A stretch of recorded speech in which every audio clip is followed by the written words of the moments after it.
श्रीमहालक्ष्मी कवचं श्रीगणेशाय नमः।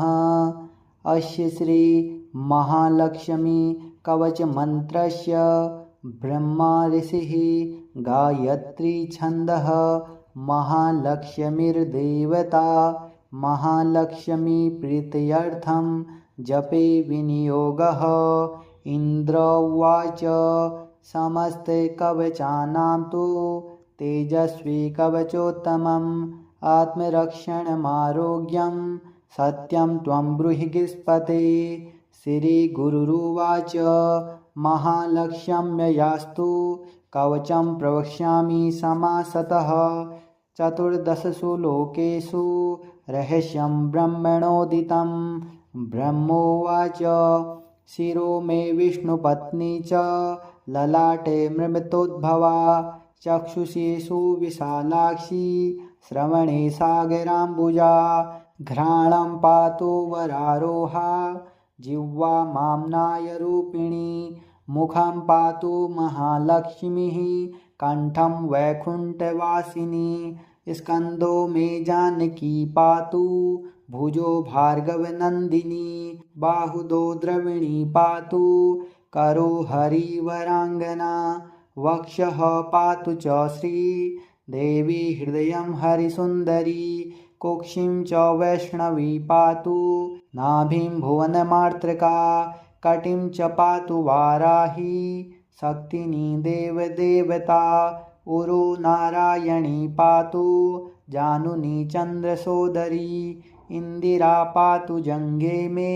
पादो भक्त नमस्कृता नखान् तेजस्विनी पातु सर्वांगं करुणामयी ब्रह्मणा लोकरक्षार्थं निर्मितं कवचं श्रियः ये पठन्ति महात्मानस्ते च धन्या जगत्त्रये कवचेनावृताङ्गनां जनानां जयदा सदा मातेव सर्वसुखदा भव त्वमम्बरेश्वरी भूयः सिद्धिमवाप्नोति पूर्वोक्तं ब्रह्मणा स्वयं लक्ष्मीर्हरे प्रिया पद्मा एतन्नामत्रयं स्मरं नामत्रयमिदं जपत्वा स याति परमाश्रियं यः पठेत् च धर्मात्मा सर्वकामान् वाप्नुयात् इति श्री ब्रह्मपुराणे इंद्रोपदिष्टं महालक्ष्मी कवचं सम्पूर्णम्। श्री महालक्ष्मी कवचं श्रीगणेशाय नमः। अस्य श्री महालक्ष्मी कवच मंत्रस्य ब्रह्मा ऋषिः गायत्री छन्दः महालक्ष्मीर्देवता महालक्ष्मी प्रीत्यर्थं जपे विनियोगः। इंद्र उवाच समस्ते कवचानां तु तेजस्वी कवचोत्तमम् आत्मरक्षणमारोग्यं सत्यं त्वं ब्रूहि गृहस्पते।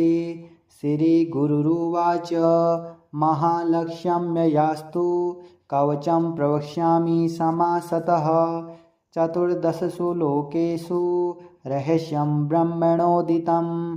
ब्रह्मोवाच शिरो मे विष्णुपत्नी च ललाटे मृतोद्भवा चक्षुषी सुविशालाक्षी श्रवणे सागराम्बुजा घ्राणं पातु वरारोहा जिह्वा माम्नायरूपिणी मुखं पातु महालक्ष्मीः कंठं वैकुण्ठवासिनी स्कन्दो मे जानकी पातु भुजो भार्गवनन्दिनी बाहुदो द्रविणी पातु करो हरिवराङ्गना वक्षः पातु च श्रीदेवी हृदयं हरिसुन्दरी कुक्षिं च वैष्णवी पातु नाभिं भुवनमार्त्रका कटिं च पातु वाराही शक्तिनी देवदेवता उरु नारायणी पातु जानुनी चन्द्रसोदरी इंदिरा पातु जंगे मे पादो भक्त नमस्कृता नखान् तेजस्विनी पातु सर्वांगं करुणामयी ब्रह्मणा लोकरक्षार्थं निर्मितं कवचं श्रियः ये पठन्ति महात्मानस्ते च च धन्या जगत्त्रये कवचेनावृताङ्गनां जनानां जयदा सदा मातेव सर्वसुखदा भव त्वमम्बरेश्वरी भूयः सिद्धिमवाप्नोति पूर्वोक्तं ब्रह्मणा स्वयं लक्ष्मीर्हरे प्रिया पद्मा एतन्नामत्रयं स्मरं नामत्रयमिदं जपत्वा स याति परमाश्रियं यः पठेच्च धर्मात्मा सर्वकामान् वाप्नुयात् इति श्री ब्रह्मपुराणे इन्द्रोपदिष्टं महालक्ष्मी कवचं सम्पूर्णम्। श्री महालक्ष्मी कवचं श्री गणेशाय नमः। अस्य श्री महालक्ष्मी कवच मंत्रस्य ब्रह्मा ऋषिः गायत्री छन्दः महालक्ष्मीर्देवता महालक्ष्मी प्रीत्यर्थं जपे विनियोगः। इन्द्र उवाच समस्ते कवचानां तु तेजस्वी कवचोत्तमम् आत्मरक्षणमारोग्यं सत्यं त्वं ब्रूहि गृहस्पते।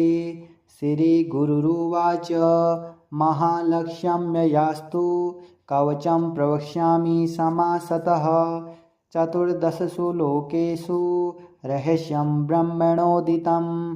ब्रह्मोवाच शिरो मे विष्णुपत्नी च ललाटे मृतोद्भवा चक्षुषी सुविशालाक्षी श्रवणे सागराम्बुजा घ्राणं पातु वरारोहा जिह्वा माम्नायरूपिणी मुखं पातु महालक्ष्मीः कंठं वैकुण्ठवासिनी स्कन्दो मे जानकी पातु भुजो भार्गवनन्दिनी बाहुदो द्रविणी पातु करो हरिवराङ्गना वक्षः पातु च श्री देवी हृदयं हरिसुन्दरी कुक्षिं च वैष्णवी पातु नाभिं भुवनमार्त्रका कटिं च पातु वाराही शक्तिनी देवदेवता उरु नारायणी पातु जानुनी चन्द्रसोदरी इंदिरा पातु जङ्घे मे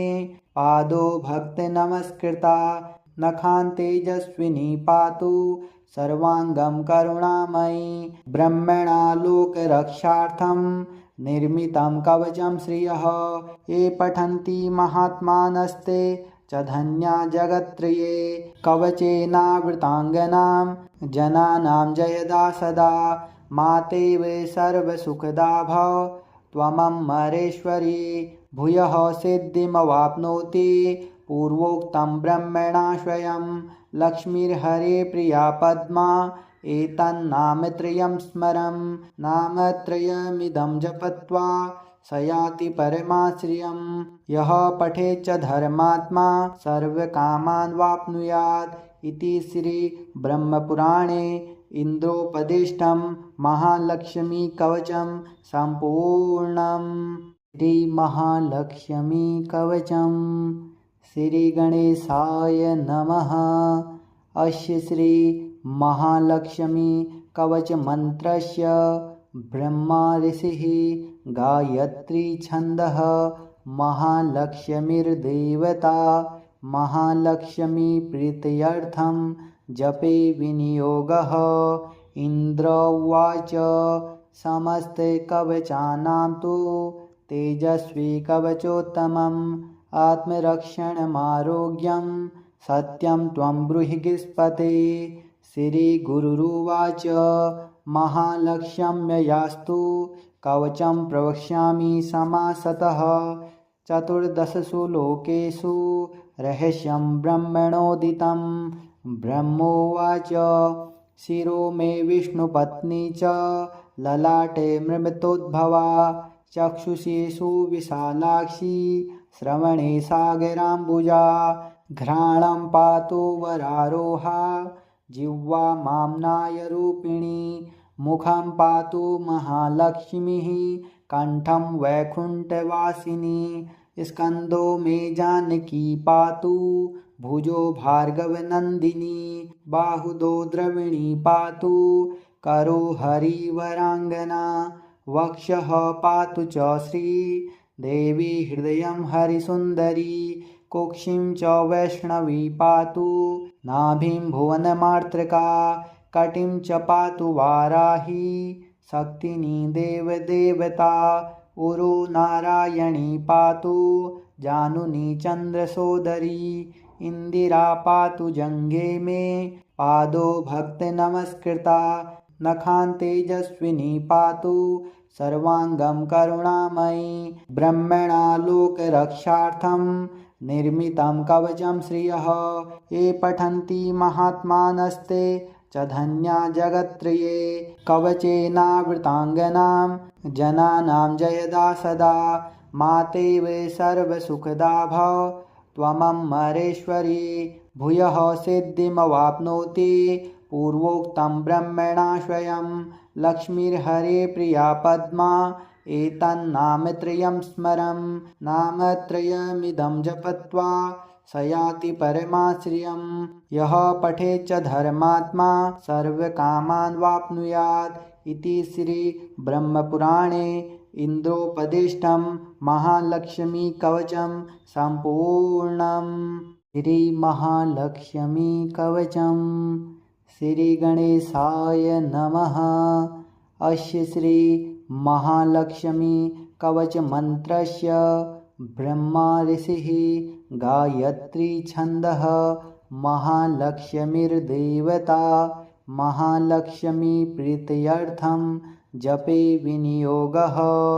इन्द्र उवाच समस्ते कवचानां तु तेजस्वी कवचोत्तमम् आत्मरक्षणमारोग्यं सत्यं त्वं ब्रूहि गृहस्पते।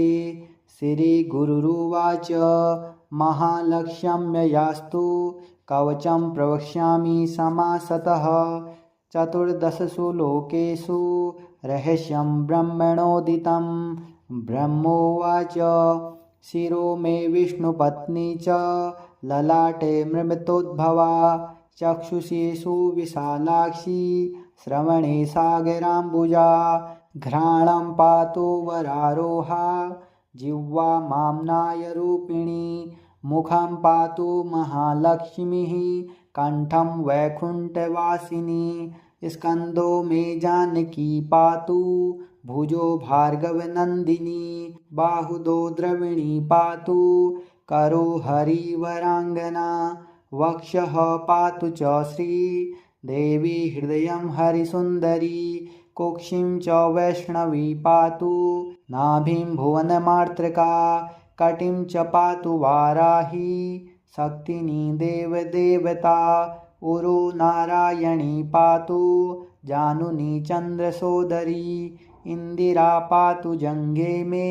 पादो भक्तनमस्कृता नखान् तेजस्विनी पातु सर्वाङ्गं करुणामयी ब्रह्मणा लोकरक्षार्थं निर्मितं कवचं श्रियः ये पठन्ति महात्मानस्ते च धन्या जगत्त्रये कवचेनावृताङ्गनां जनानां जयदा सदा मातेव सर्वसुखदा भव त्वमम्बरेश्वरी भूयः सिद्धिमवाप्नोति पूर्वोक्तं ब्रह्मणा स्वयं लक्ष्मीर्हरे प्रिया पद्मा एतन्नामत्रयं स्मरं नामत्रयमिदं जपत्वा स याति परमाश्रियं यः पठेत् च धर्मात्मा सर्वकामान् वाप्नुयात् इति श्री ब्रह्मपुराणे इन्द्रोपदिष्टं महालक्ष्मी कवचं सम्पूर्णम्। श्री महालक्ष्मी कवचं श्री गणेशाय नमः। अस्य श्री महालक्ष्मी कवच मंत्रस्य ब्रह्मा ऋषिः गायत्री छन्दः महालक्ष्मीर्देवता महालक्ष्मी प्रीत्यर्थं जपे विनियोगः। इन्द्र उवाच समस्ते कवचानां तु तेजस्वी कवचोत्तमम् आत्मरक्षणमारोग्यं सत्यं त्वं ब्रूहि गृहस्पते। श्रीगुरुरुवाच महालक्ष्म्ययास्तु कवचं प्रवक्ष्यामि समासतः चतुर्दशसु लोकेषु रहस्यं ब्रह्मणोदितं ब्रह्मोवाच शिरो मे विष्णुपत्नी च ललाटे मृतोद्भवा चक्षुषी सुविशालाक्षी श्रवणे सागराम्बुजा घ्राणं पातु वरारोहा जिह्वा माम्नायरूपिणी मुखं पातु महालक्ष्मीः कंठं वैकुण्ठवासिनी स्कन्दो मे जानकी पातु भुजो भार्गवनन्दिनी बाहुदो द्रविणी पातु करो हरिवराङ्गना वक्षः पातु च श्रीदेवी हृदयं हरिसुन्दरी कुक्षिं च वैष्णवी पातु नाभिं भुवनमार्त्रका कटिं च पातु वाराही शक्तिनी देवदेवता उरु नारायणी पातु जानुनी चन्द्रसोदरी इंदिरा पातु जङ्घे मे पादो भक्तनमस्कृता नखान् तेजस्विनी पातु सर्वाङ्गं करुणामयी ब्रह्मणा लोकरक्षार्थं निर्मितं कवचं श्रियः ये पठन्ति महात्मानस्ते च धन्या जगत्त्रये कवचेनावृताङ्गनां जनानां जयदा सदा मातेव सर्वसुखदा भव त्वमम्बरेश्वरी भूयः सिद्धिमवाप्नोति पूर्वोक्तं ब्रह्मणा स्वयं लक्ष्मीर्हरे प्रिया पद्मा एतन्नामत्रयं स्मरं नामत्रयमिदं जपत्वा स याति परमाश्रियं यः पठेच्च धर्मात्मा सर्वकामान् वाप्नुयात् इति श्री ब्रह्मपुराणे इन्द्रोपदिष्टं महालक्ष्मी कवचं सम्पूर्णम्। श्री महालक्ष्मी कवचं श्री गणेशाय नमः। अस्य श्री महालक्ष्मी कवच मंत्रस्य ब्रह्मा ऋषिः गायत्री छन्दः महालक्ष्मीर्देवता महालक्ष्मी प्रीत्यर्थं जपे विनियोगः। इन्द्र उवाच समस्ते कवचानां तु तेजस्वी कवचोत्तमम् आत्मरक्षणमारोग्यं सत्यं त्वं ब्रूहि गिस्पते। श्रीगुरुरुवाच महालक्ष्म्ययास्तु कवचं प्रवक्ष्यामि समासतः 14 लोकेषु रहस्यं ब्रह्मणोदितं ब्रह्मोवाच शिरो मे विष्णुपत्नी च ललाटे मृतोद्भवा चक्षुषी सुविशालाक्षी श्रवणे सागराम्बुजा घ्राणं पातु वरारोहा जिह्वा माम्नायरूपिणी मुखं पातु महालक्ष्मीः कंठं वैकुण्ठवासिनी स्कन्दो मे जानकी पातु भुजो भार्गवनन्दिनी बाहुदो द्रविणी पातु करो हरिवराङ्गना वक्षः पातु च श्रीदेवी हृदयं हरिसुन्दरी कुक्षिं च वैष्णवी पातु नाभिं भुवनमार्त्रका कटिं च पातु वाराही शक्तिनी देवदेवता उरु नारायणी पातु जानुनी चन्द्रसोदरी इंदिरा पातु जङ्घे मे पादो भक्तनमस्कृता नखान् तेजस्विनी पातु सर्वाङ्गं करुणामयी ब्रह्मणा लोकरक्षार्थं निर्मितं कवचं श्रियः ये पठन्ति महात्मानस्ते च धन्या जगत्त्रये कवचेनावृताङ्गनां जनानां जयदा सदा मातेव सर्वसुखदा भव त्वमम्बरेश्वरी भूयः सिद्धिमवाप्नोति पूर्वोक्तं ब्रह्मणा स्वयं लक्ष्मीर्हरे प्रिया पद्मा एतन्नामत्रयं स्मरं नामत्रयमिदं जपत्वा स याति परमाश्रियं यः पठेच्च धर्मात्मा सर्वकामान् वाप्नुयात् इति श्री ब्रह्मपुराणे इन्द्रोपदिष्टं महालक्ष्मी कवचं सम्पूर्णम्। श्री महालक्ष्मी कवचं श्री गणेशाय नमः। अस्य श्री महालक्ष्मी कवचमन्त्रस्य ब्रह्मा ऋषिः गायत्री छन्दः महालक्ष्मीर्देवता महालक्ष्मीप्रीत्यर्थं जपे विनियोगः। इन्द्र उवाच समस्ते कवचानां तु तेजस्वी कवचोत्तमम् आत्मरक्षणमारोग्यं सत्यं त्वं ब्रूहि गृहस्पते। श्रीगुरुरुवाच महालक्ष्म्ययास्तु कवचं प्रवक्ष्यामि समासतः। चतुर्दशसु लोकेषु रहस्यं ब्रह्मणोदितं।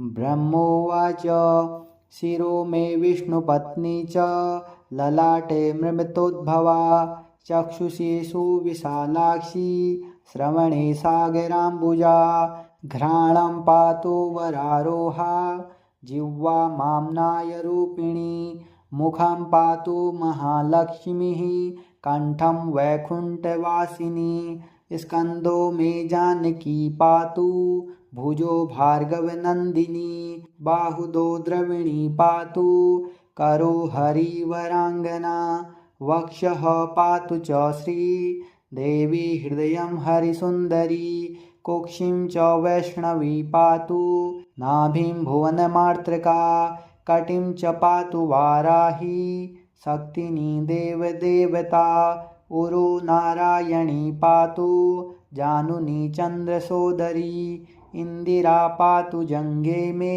पादो भक्तनमस्कृता नखान् तेजस्विनी पातु सर्वाङ्गं करुणामयी ब्रह्मणा लोकरक्षार्थं निर्मितं कवचं श्रियः ये पठन्ति महात्मानस्ते च धन्या जगत्त्रये कवचेनावृताङ्गनां जनानां जयदा सदा मातेव सर्वसुखदा भव त्वमम्बरेश्वरी भूयः सिद्धिमवाप्नोति पूर्वोक्तं ब्रह्मणा स्वयं लक्ष्मीर्हरे प्रिया पद्मा एतन्नामत्रयं स्मरं नामत्रयमिदं जपत्वा स याति परमाश्रियं यः पठेच्च धर्मात्मा सर्वकामान् वाप्नुयात् इति श्रीब्रह्मपुराणे इन्द्रोपदिष्टं महालक्ष्मीकवचं सम्पूर्णम्।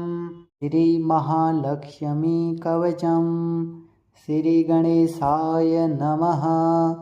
अस्य श्रीमहालक्ष्मीकवचमन्त्रस्य ब्रह्मा ऋषिः गायत्री छन्दः महालक्ष्मीर्देवता महालक्ष्मीप्रीत्यर्थं जपे विनियोगः।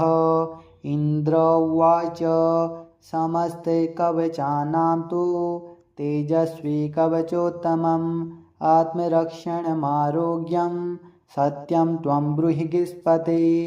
श्रीगुरुरुवाच महालक्ष्म्ययास्तु कवचं प्रवक्ष्यामि समासतः। चतुर्दशसु लोकेषु रहस्यं ब्रह्मणोदितं।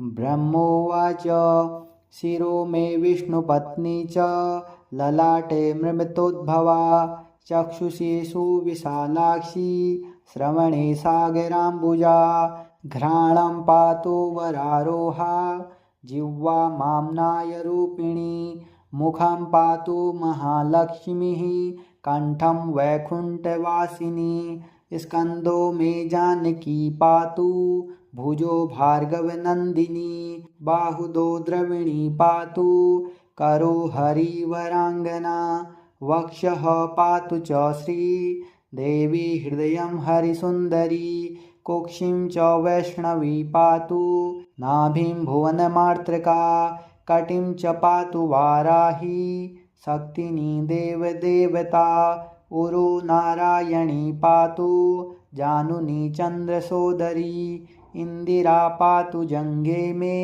पादो भक्तनमस्कृता नखान् तेजस्विनी पातु सर्वाङ्गं करुणामयी ब्रह्मणा लोकरक्षार्थं निर्मितं कवचं श्रियः ये पठन्ति महात्मानस्ते च धन्या जगत्त्रये कवचेनावृताङ्गनां जनानां जयदा सदा मातेव सर्वसुखदा भव त्वमम्बरेश्वरी भूयः सिद्धिमवाप्नोति पूर्वोक्तं ब्रह्मणा स्वयं लक्ष्मीर्हरे प्रिया पद्मा एतन्नामत्रयं स्मरं नामत्रयमिदं जपत्वा स याति परमाश्रियं यः पठेत् च धर्मात्मा सर्वकामान् वाप्नुयात् इति श्रीब्रह्मपुराणे इन्द्रोपदिष्टं महालक्ष्मीकवचं सम्पूर्णम्।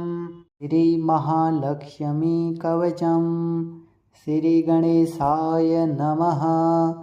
अस्य श्रीमहालक्ष्मीकवचमन्त्रस्य ब्रह्मा ऋषिः गायत्री छन्दः महालक्ष्मीर्देवता महालक्ष्मीप्रीत्यर्थं जपे विनियोगः।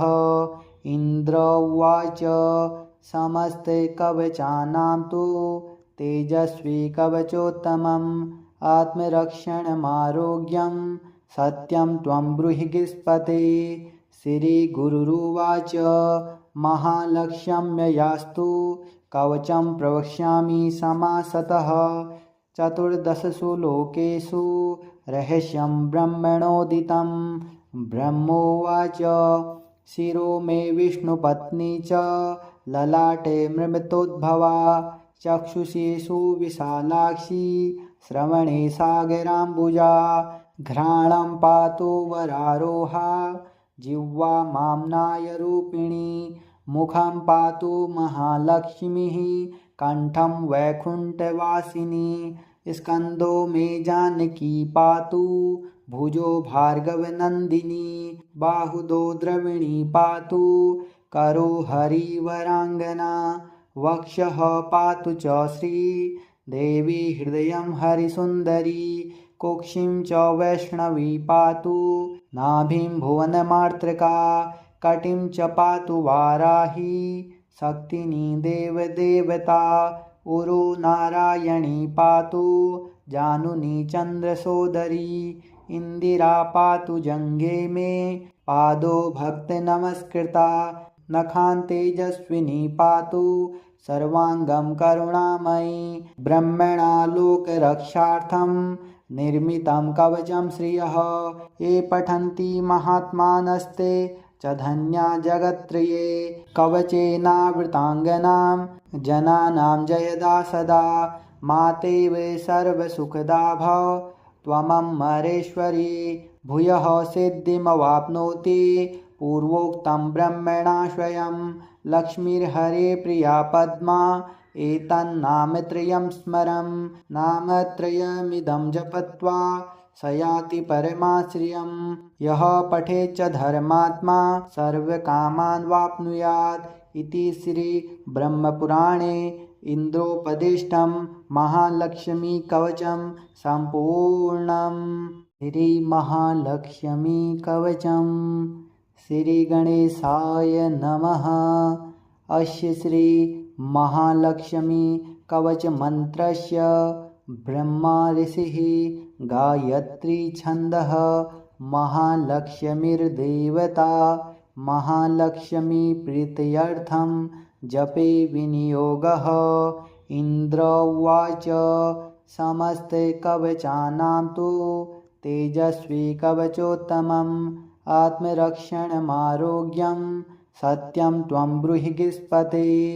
श्रीगुरुरुवाच महालक्ष्म्ययास्तु कवचं प्रवक्ष्यामि समासतः 14 लोकेषु रहस्यं ब्रह्मणोदितं। ब्रह्मोवाच शिरो मे विष्णुपत्नी च ललाटे मृतोद्भवा चक्षुषी सुविशालाक्षी श्रवणे सागराम्बुजा घ्राणं पातु वरारोहा जिह्वा माम्नायरूपिणी मुखं पातु महालक्ष्मीः कण्ठं वैकुण्ठवासिनी स्कन्दो मे जानकी पातु भुजो भार्गवनन्दिनी बाहुदो द्रविणी पातु करो हरिवराङ्गना वक्षः पातु च श्रीदेवी हृदयं हरिसुन्दरी कुक्षिं च वैष्णवी पातु नाभिं भुवनमार्त्रका कटिं च पातु वाराही शक्तिनी देवदेवता उरु नारायणी पातु जानुनी चन्द्रसोदरी इंदिरा पातु जंगे में पादो भक्त नमस्कृता नखान तेजस्विनी पातु सर्वांगम करुणामयी ब्रह्मणा लोक रक्षार्थम निर्मितं कवचं श्रियः ये पठन्ति महात्मानस्ते च धन्या जगत्त्रये कवचेनावृताङ्गनां जनानां जयदा सदा मातेव सर्वसुखदा भव त्वमम्बरेश्वरी भूयः सिद्धिमवाप्नोति पूर्वोक्तं ब्रह्मणा स्वयं लक्ष्मीर्हरे प्रिया पद्मा एतन्नामत्रयं स्मरं नामत्रयमिदं जपत्वा स याति परमाश्रियं यः पठेच्च धर्मात्मा सर्वकामान् वाप्नुयात् इति श्री ब्रह्मपुराणे इंद्रोपदिष्टं महालक्ष्मी कवचं सम्पूर्णम्।